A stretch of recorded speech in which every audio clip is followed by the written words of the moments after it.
أعوذ بالله من الشيطان الرجيم. بسم الله الرحمن الرحيم. ومنهم من عاهد الله لئن آتانا من فضله لنصدقن ولنكونن من الصالحين. فلما آتاهم من فضله بخلوا به وتولوا وهم معرضون. صدق اللہ العظیم. ومنہم، اور ان منافقوں میں، من عاہد اللہ، ایسے لوگ بھی ہیں کہ جنہوں نے اللہ تعالیٰ سے عہد کیا تھا، لَإِنْ آتَانَا مِنْ فَضْلِهِ، کہ اگر وہ ہمیں اپنے فضل سے نوازے گا، ہمیں مال و دولت دے گا، لَنَصَّدَّقَنَّ، تو ضرور بالضرور ہم صدقہ خیرات کریں گے، وَلَنَكُونَنَّ مِنَ الصَّالِحِينَ، اور یقیناً ضرور ہم نیک لوگوں میں شامل ہو جائیں گے۔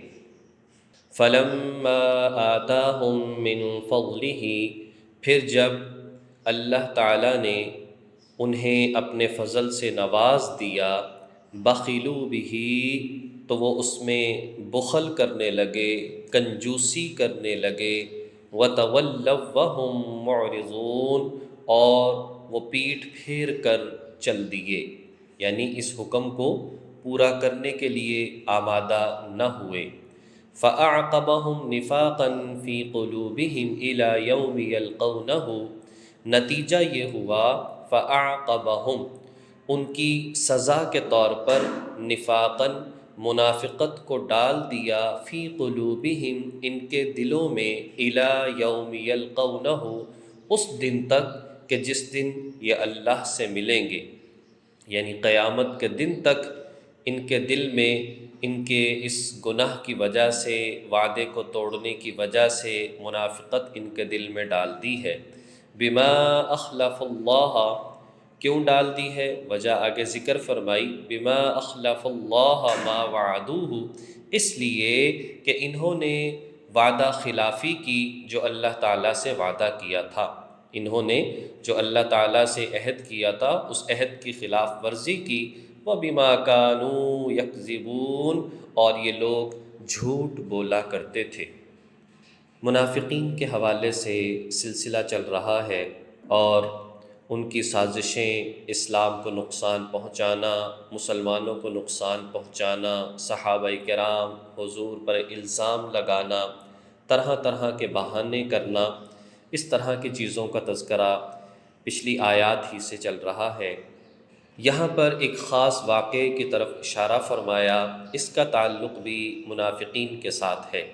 حضرت ابو امامہ رضی اللہ تعالی عنہ سے ایک روایت ہے کہ ایک شخص جو مدینہ کا رہنے والا تھا، منافق تھا، ثعلبہ ابن ابی حاطب، یہ بات یاد رکھنی چاہیے، ایک صحابی ہیں ثعلبہ ابن حاطب، یہ بدری صحابی ہیں، ان کی بات نہیں ہو رہی، ثعلبہ ابن ابی حاطب، یعنی جس کے والد کا نام ابی حاطب تھا، اس کی یہ بات ہے۔ یہ شخص منافق تھا، مدینہ کا رہنے والا تھا، حضور نبی پاک صلی اللہ علیہ وسلم کے پاس آیا اور آ کر درخواست کی کہ میرے لیے دعا کریں کہ میں مالدار ہو جاؤں۔ تو آپ علیہ السلام نے فرمایا کہ بہت زیادہ مالدار ہونا تو مجھے اپنے لیے بھی پسند نہیں ہے۔ اس نے پھر اصرار کیا کہ نہیں، آپ میرے لیے دعا فرمائیں۔ تو حضور علیہ السلام نے فرمایا کہ دیکھو مناسب نہیں ہے۔ مزید اس نے اصرار کیا اور کہنے لگا کہ میں صدقہ خیرات بھی کروں گا، اس مال کا حق بھی ادا کروں گا۔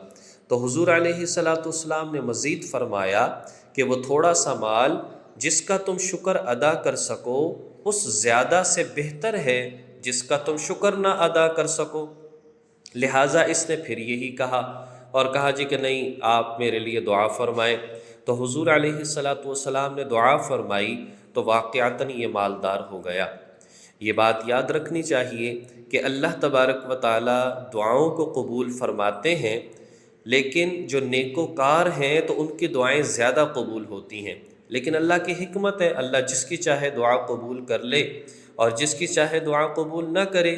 اللہ تعالیٰ نے نوح علیہ السلام کی دعا قبول نہیں کی جو انہوں نے اپنے بیٹے کے حق میں کی، لیکن بہرحال بات یہ ہے اللہ دعائیں قبول کرنے پر قادر ہے، تو گنہگاروں کے مقابلے میں نیکوکاروں کی دعائیں زیادہ قبول کرتا ہے۔ اور یہ تو پھر حضور دعا فرمانے والے تھے، چنانچہ دعا کی، یہ بڑا مالدار ہو گیا، اس کا مال، اس کے مویشی بہت بڑھ گئے، لیکن ہوا ایسا کہ یہ نماز میں سستی کرنے لگا، اور پھر مال و دولت اتنا بڑھ گیا کہ یہ مدینہ منورہ سے باہر جا کر رہنے لگا، اس لیے کہ مدینہ میں اتنی کھلی اور وسیع جگہ نہیں تھی، تو یہ وہاں رہنے لگا۔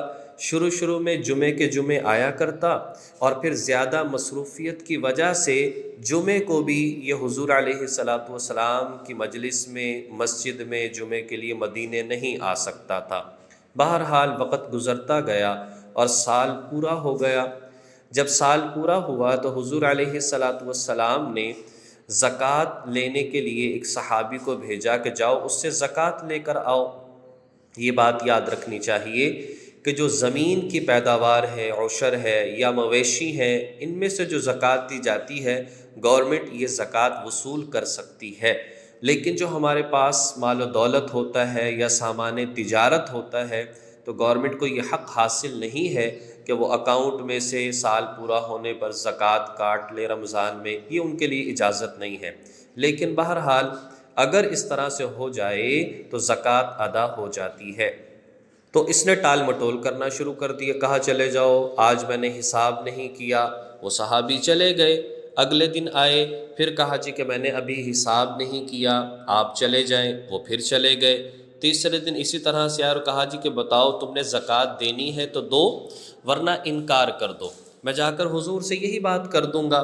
تو پھر اس نے کہا تنگ آ کر ما ہی اللہ اخت الجزیہ، کہ یہ جو ہے نا جو زکوٰۃ ہے یہ تو ٹیکس کی طرح ہے۔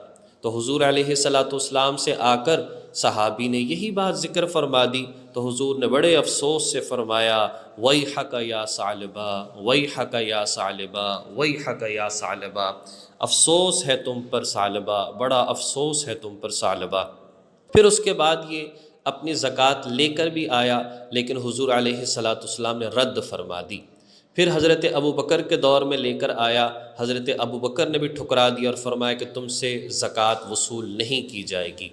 حضرت عمر رضی اللہ تعالی عنہ کے دور میں آیا اور کہا کہ پہلے میں منافق تھا، اب میں مخلص مسلمان ہو چکا ہوں، زکوٰۃ قبول کر لیجئے۔ تو حضرت عمر رضی اللہ تعالی عنہ نے فرمایا کہ دیکھو اللہ تعالیٰ کیا فرماتے ہیں فَأَعْقَبَهُمْ نِفَاقًا، کہ تمہارے دل میں منافقت آ چکی ہے، اور کب تک؟ اِلَىٰ یوم یلقونہ، قیامت کے دن تک، لہٰذا جاؤ اللہ سچا ہے یا تم سچے ہو سکتے ہو، جاؤ چلے جاؤ۔ چنانچہ یہ واپس چلا گیا۔ پھر حضرت عثمان غنی رضی اللہ تعالیٰ عنہ کے دور میں آیا، اس نے کہا جی کہ زکوٰۃ مجھ سے قبول کر لیں، لیکن قبول نہیں کی گئی، اور پھر اس کے بعد یہ دنیا سے چلا گیا اور مر گیا۔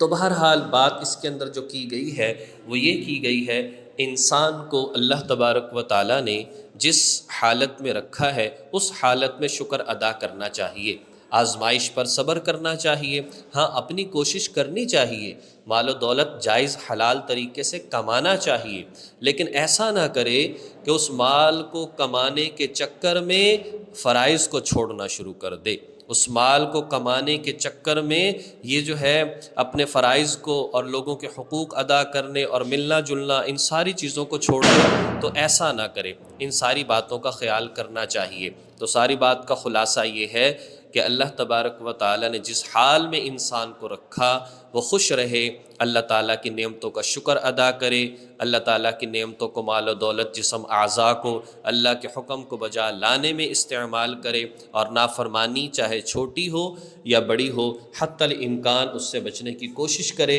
اگر ہو جائے تو سچی پکی توبہ کر لے۔ اللہ تبارک و تعالیٰ توفیق عمل نصیب فرمائے۔ وآخر دعوانا ان الحمد للہ رب العالمین۔